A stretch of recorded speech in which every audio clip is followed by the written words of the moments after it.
record. Yes, nigga. Oh, wrong thing.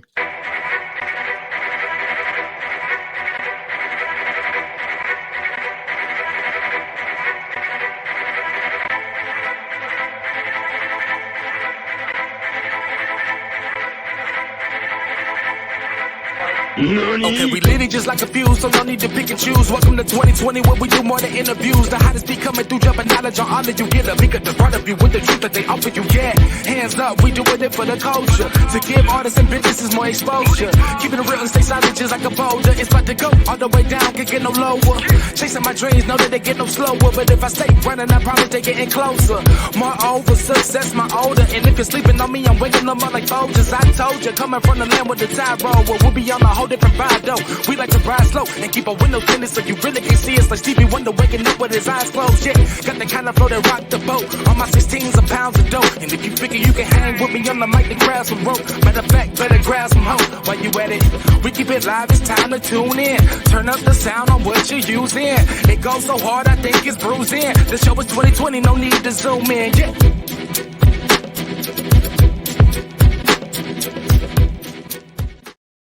Hey, yo, what's up? It's your boy, Sir, of the 2020 Podcast, LLC. Please say the LLC. And I got my brother in the building, man. One of my bulldogs from back in the day, Mr. Chris Duncan is in the building. What's good, bro? What's up, fam? What? Man, long time coming. Long time coming. I know, right? So, bro, just to give people listening a little bit of background, Chris and I attended college together. We were in the same dorm, and so we have stories. Let's just say that. My honorary next door neighbor, man. Right. We were technically neighbors. But something I was mentioning to Chris is that something I noticed about all the people I came across that I was blessed to be friends with while my time in college is that everybody is doing something, you know, following their passion, following something they are passionate about and just achieving their dreams, man. So honor roll clothing. Let's talk about it, bro. So, Chris, if anybody was to ask what honor roll clothing was about, what would you tell them? Man, you know, the $1 million question right there. I would say that it's a unisex lifestyle brand. It's me and two other partners.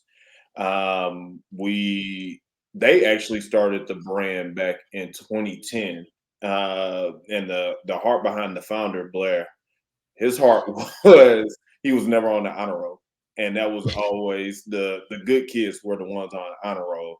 And so he wanted to make a brand that represented honor roll students of life, those people that continue to grind, those people that are on whatever path that they're on and they're pursuing it full-fledged. So he wanted to create that. And then my other business partner was never on the honor roll, so he was like, "Yeah, I'll support that." And then I joined the team, and I was like, "Oh, I was always on the honor roll." So I don't know what to tell you, but I mean, I think that who cannot resonate with the underdog, like understanding that journey of making it and pushing past it. Like I'm a kid from St. Louis, Missouri, that first generation to go to college. Like you said, we met down there in college, and yeah, college for first gen people or for those people from the neighborhood. Like your first year, you just standing there like, hold on, I don't really know how to take all this in, all this love, because that's not where we come from. And then you start just growing through it and like getting used to the love and respecting one another. So yeah, that's what we wanted to encapsulate in a brand of just being able to tell our true, authentic stories. I'm from St. Louis. My one business partner is from Washington Heights up in New York, and then my other business partner is from Compton. So we cover in the middle, east, and west.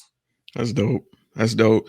And with pursuing something of this caliber, you know, it takes inspiration to kind of keep going. So what inspires you guys to kind of brand the way that you guys do? Because true, everybody is intriguing to view yourself as the underdog and then push against, you know, like other corporations in the same field. You know, there are plenty of brands out there, but to look at yourself and say, yeah, I'm up there with them. What inspires you? What keeps your gas going in that light?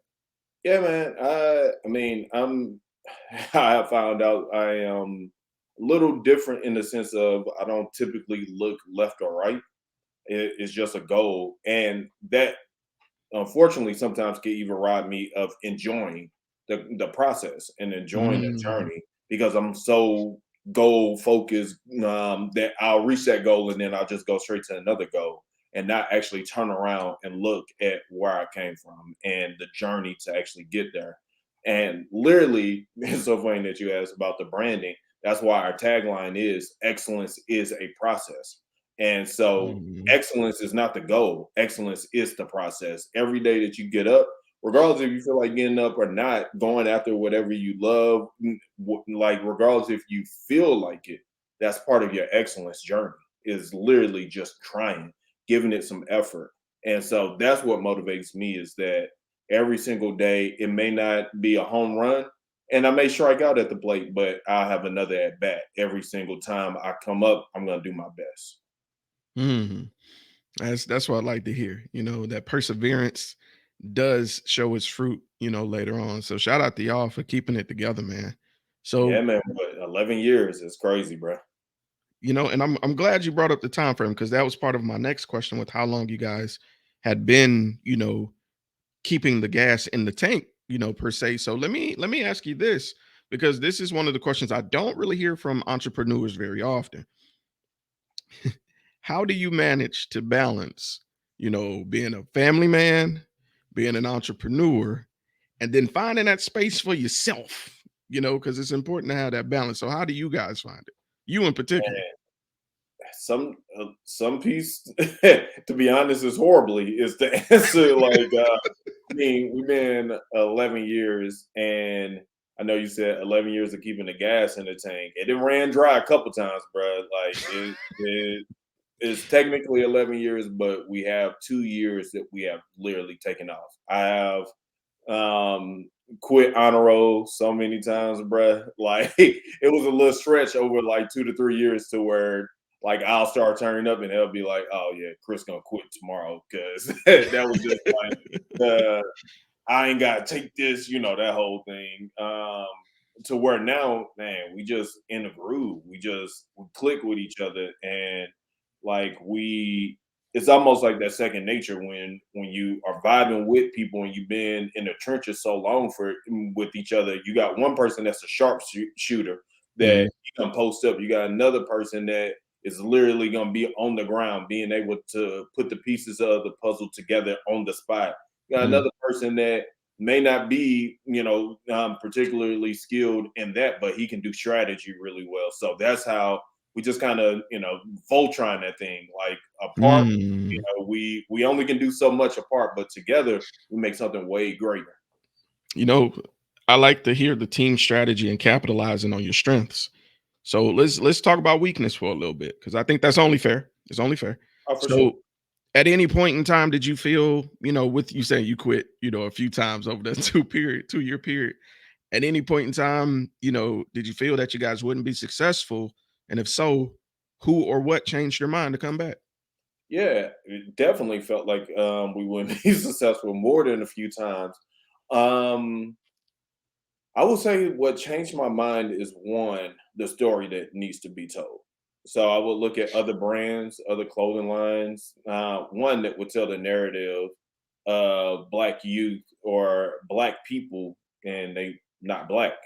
I started to really take issue with that. Now, mind you, everybody comes from their own background, but you're telling the story of '90s hip hop and you're telling it as an observer, whereas me and my people, we actually lived that. Like we weren't just Mhm. rocking baggy pants or whatever. Like it was real. Like we weren't listening to people talking about selling crack. Like that was XYZ down the street from us. That my grandma was like, "Yo, when they out, you can't walk down there," Right. or you walk down there, you dap everybody up, and they know that you're not even involved with that. That's just the people you grew up with in the neighborhood, where the OGs were only 2 years older than you because that's just what it is. And so I that's one of the motivational factors is like I just got tired of people telling me my story that didn't actually live it. And so that was one reason why I said I had to keep going. Two, I just really started to believe. I always believed in the brand, but I really started to believe in what the brand was doing.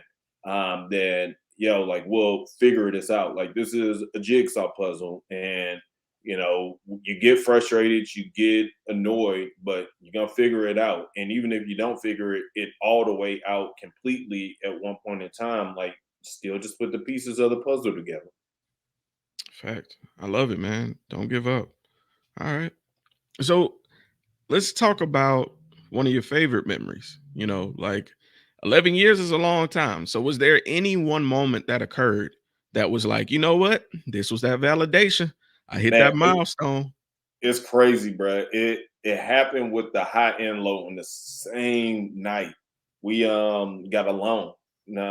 We had an investor come through back in the day. This probably was 2013, 2012. We had an investor come through, throw some cash into the company. Super excited, family member of one of our partners. We thinking we hot as baked clowns, bro. We thinking we doing it. So of course, like any uneducated youth, we went to the club, and so we bought a section, and we popping bottles. I'm talking about like one of my partners sitting on the back of a couch, and I mean this is Atlanta 2012 buying section. So Oh, whoa. like he's sitting on the back of the couch with the bottle of Moet. I'm got the double fist SiRR, like in the club with the sunglasses on. And we looked at that tab the next day and was like, bro, we just blew about $3,500 of this money Ooh, for no reason in the club. And so it was like validation and then reality hit at the same exact time. Like, yeah, we doing this. And we were very stupid with how we just stored that money. man. Well, now that you've told that story, you know, hopefully someone else will remember this moment and be like, you know what? I'm gonna go, hit up the Dollar Tree, get me one. You got to celebrate. Now, that is one of Right. the biggest things that I have learned is that you got to celebrate. You have to bake in celebrating the wins, big or small. Like if you don't set that up for yourself, like you'll just burn out eventually. So like you got to celebrate, but you can budget it. Like you ain't Right. got to go, out here to some crazy island. Go to Miami, bro. Like you'll be all right. Mhm. You know what I mean? But find whatever that balance, that harmony is. Like you got to celebrate now while grinding, and yeah, it's all a journey, man. That is. So, speaking of the journey, let's talk long term because salute to you guys making 11 and here's to 11 more. Thank So, you, man. that being said, where would you like to see yourself as a person, as a dad, as an entrepreneur in the next 1 year, Mm, in the next 3 years, and then in the next 10 years? got you. Next 1 year as a husband, slightly still annoying the hell out of my wife, but to where we can say that we annoying each other and just Mm, like whatever and go into another room. As long as we got that line of communication of being like even tonight, like she hate wrestling, but she doesn't hate wrestling. But I'm gonna watch wrestling. Like I gotta follow the storylines. WWE is very whack right now for not pushing Big E, but that's a whole nother we'll talk conversation. later. Yeah, man. So within the next year, man, I just want to enjoy my family. Like I have a daughter that's about to come of age into herself as a woman. She's about to transition into that period. So I just want us to be able to have some real conversations about Mhm. like, because she asked me about spirituality about a week ago. So just talking through those things that I couldn't come to the people that raised me and ask them. Because if you, especially when I grew up, if you even question the Bible, like had literally just had a question, like, yo, how did he get two of every animal? Boy, you ask that again, you're burning in hell. Like, Right. oh, yeah, okay. You know what I mean? So I want to be able to answer whatever questions that my daughter may have. As a business owner, man, like it's so crazy because like I'm a business owner twice over. I've been owning Threshold, my marketing company, for 6 years as well. So Mhm. like I just want to enjoy the ride. Like I was riding around the other day. It was probably about 2 p.m. in the afternoon, or maybe before 2 because I hate rush hour. So I try to get in before that start. But and I was just like, man, this is my life. Like I still got to get home and do some work and hop on some calls, but like this is my life. So yeah, man, it was just one of those things of like, I just want a year from now, especially, man, I'm about to launch a whole brick and mortar coffee. Oh, All my snap. loves are coming into one spot. So like we're gonna have an actual boutique for Honor Roll. There's going to be a coffee spot there. There's going to be um, uh, uh, a retail space for magazines and music, or books and music. Let me not say magazines. So yeah, like I love magazines, but I mean, for my educated folk, my wife was an English major at Spelman, so there's Huh. books here. So, yeah. So yeah, man.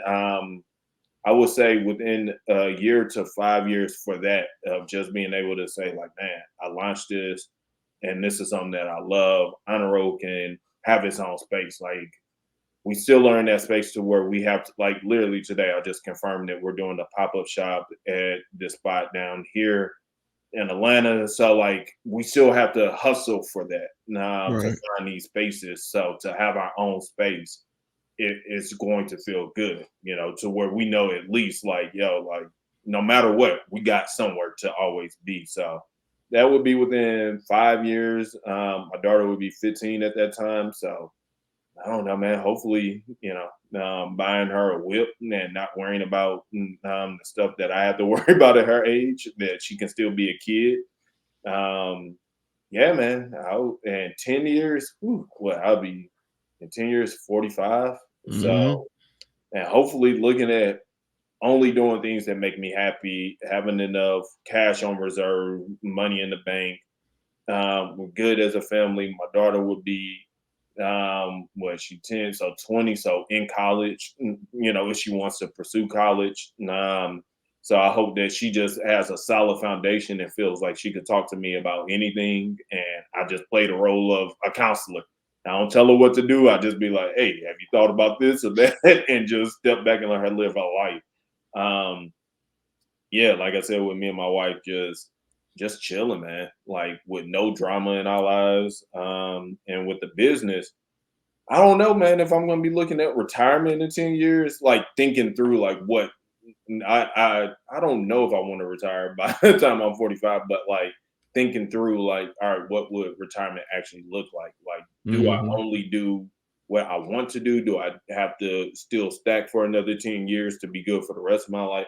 I don't know what that looks like, but playing that out, man. Like I made a shift maybe 3 years ago where I stopped thinking about like check to check living and surviving, and I started making a real effort to cross over into thriving.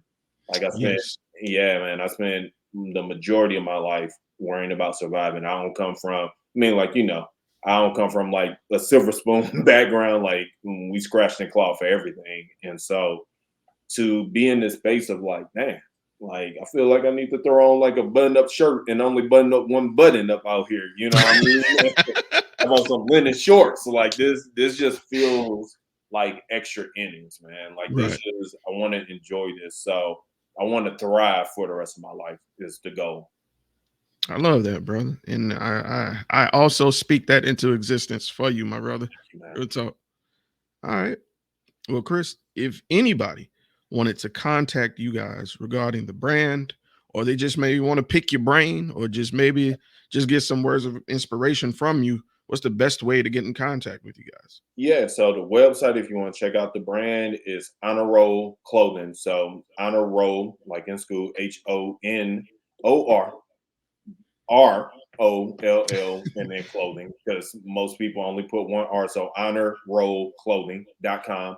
We're Honor Roll Clothing on social as well. And if you need to hit us up, info at honorrollshop.com. Sorry about that. I threw a dagger. I need to set up those emails. I just reminded myself that. You did well. You did well. Final question, brother. And I dedicate this question to everybody listening. The hardest thing to do is to take an idea and run with it, especially when you're passionate about it. It's also the scariest. What words of encouragement do you have for that person who has a dream, but they are afraid to pursue it? And I am really, truly inspired. Like I saw a common thread listening to Diddy, listening to Oprah, listening to Nip. All they said was just keep going.